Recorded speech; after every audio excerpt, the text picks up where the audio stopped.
Alright, so here's a quick video on how to play single-player Bakugan Pro TCG. If you hear me sniffling a lot, I apologize, I'm having allergies right now.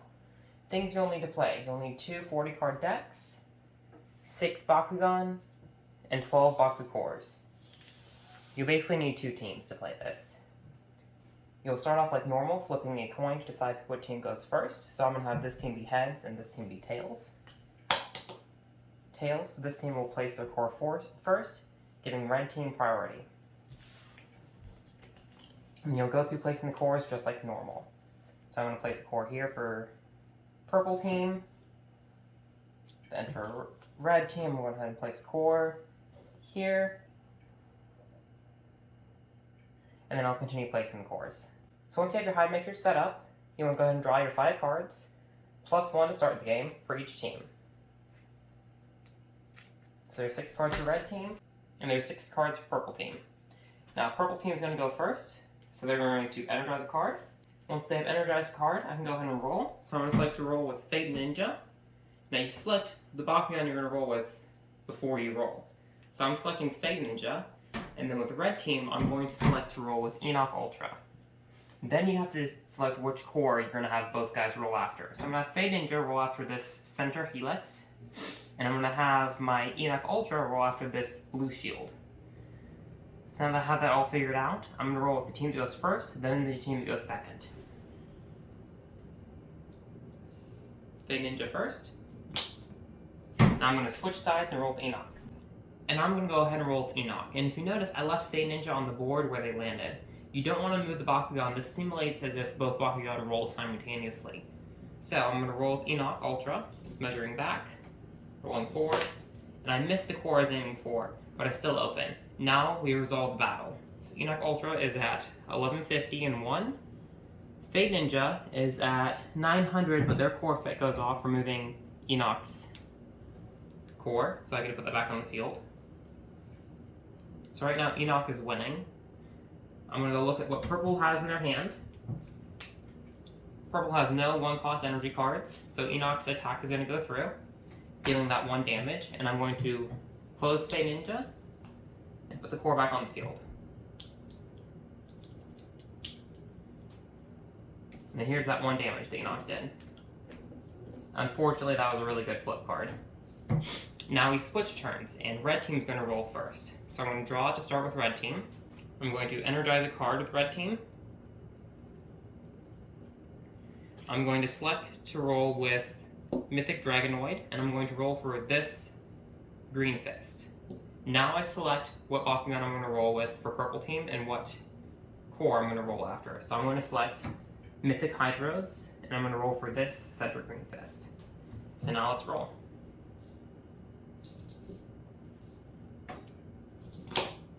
Alright, and I leave the Bakugan where they are, switch sides, and then roll with purple team. You will also notice I don't touch the hide matrix to correct it if it gets messed up. Alright.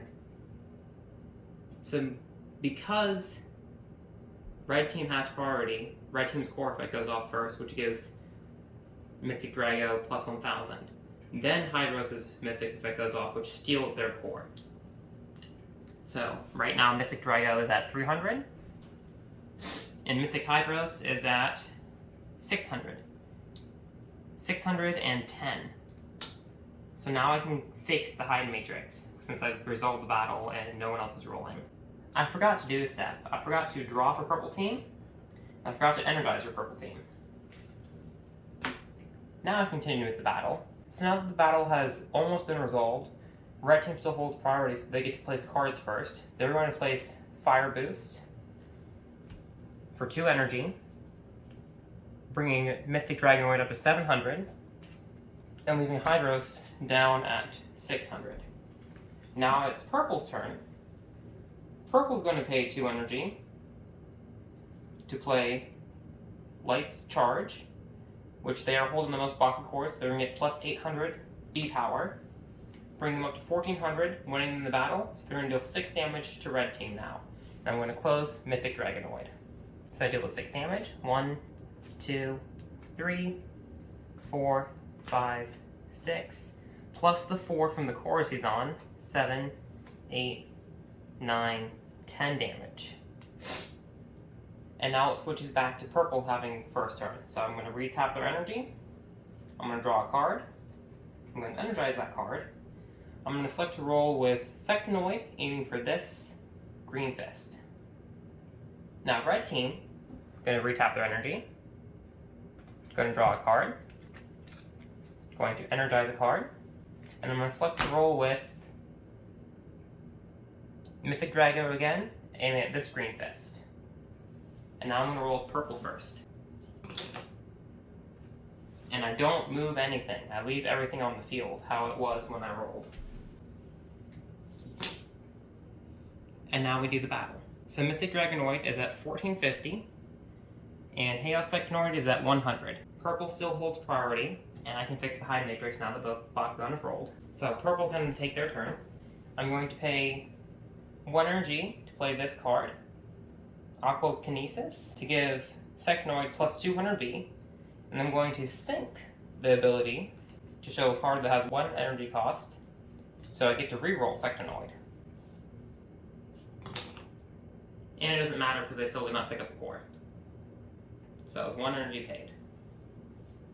Now, I could play more cards, but the only things I have are Consort and an energy draw.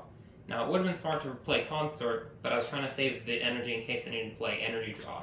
So now I'm going to go to red team's turn. Red team, well, they're not going to play anything because they don't have anything that will add damage and they already won the battle, so I'm just going to deal damage. That's 7 damage dealt to purple team. And Sectonoid closes.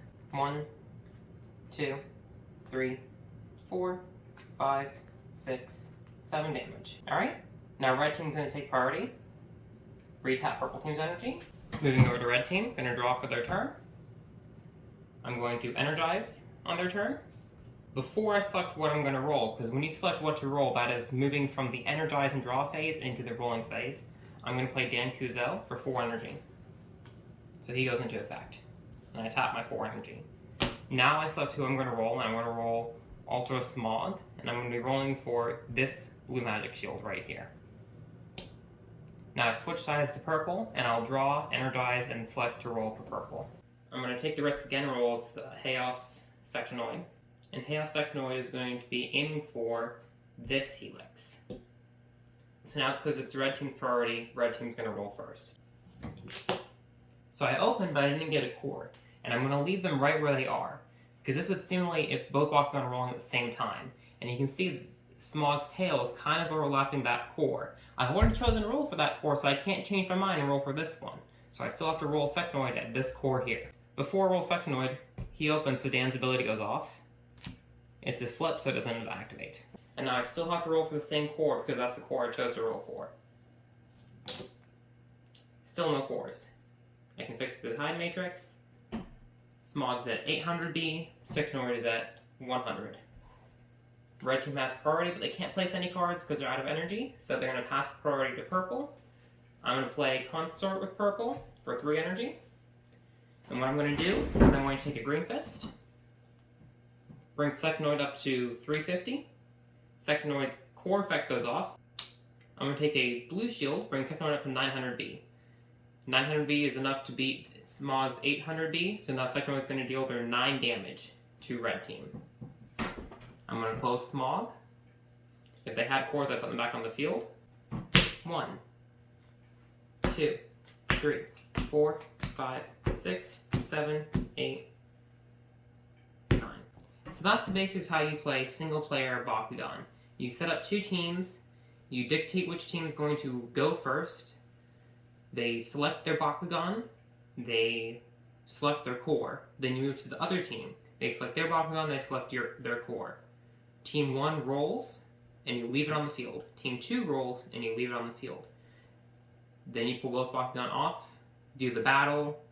The team that rolled first can place cards first, the team that rolled second can place cards second, and then you determine the outcome of the battle, and then you deal damage. So it's basically like playing 2-player Bakugan, but the only difference is you roll 1 at a time, and you place cards in a turn order, as opposed to both players going at the same time. I'm going to finish with this brawl here real quick, and we'll see who the winner is. Retap for purple. Draw. Fade Ninja at this core. Energize. Smog at this core.